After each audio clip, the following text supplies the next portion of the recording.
Tani waa munaasabadda furitaanka masaajidka ugu weyn qaaradda Yurub oo maanta laga furay caasimadda waddanka Ruushka ee magaalada Moscow. Xafladan oo ay ka soo qayb galeen madax tiro badan ha ugu horeeya madaxweynaha martida loo yahay ee waddanka Ruushka, Mr. Vladimir Putin.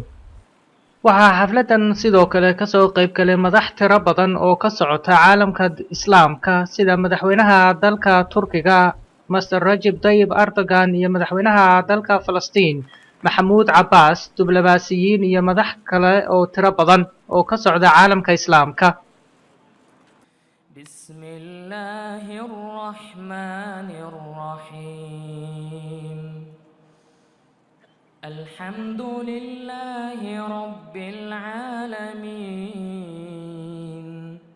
Ar-Rahmanir Rahim. Maliki Yawmiddin.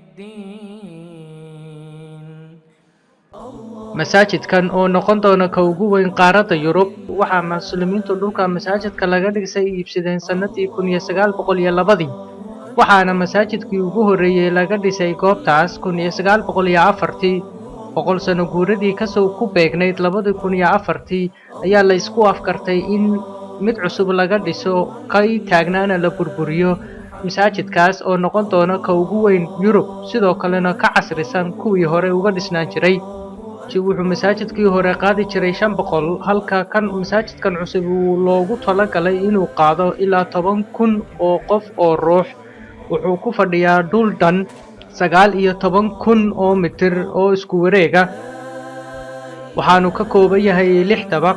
waxaa dhismihiisa isu soo sharaxay shirkado tiro badan oo laga kala leeyahay Turkiya, Uzbekistan, Morocco, Tatarstan iyo wadamo kale oo tiro badan. waxaa aakhritaankii ku guuleystay oo dhistay shirkad laga leeyahay Tatarstan. waxaa masaajidkan ku baxday lacag dhan 170 milyan oo lacagta dollarka Mareykanka ah oo 100 milyan oo ka mid ah ku tabarucay hal qof oo qori. muslimiinta Ruushka ayaa lagu qiyaasaa ilaa 20 milyan waxaana caasimadda Ruushka oo ku dhadhagan 2 milyan oo muslima waxaanay noqotay caasimadda ugu muslimiinta badan qaaradda Yurub. inkasta oo dagaal xooggan lagula jiro Islaamka haddana waa diinta ugu faafitaanka badan leh Islaamku dunidan aynu maanta ku noolnahay.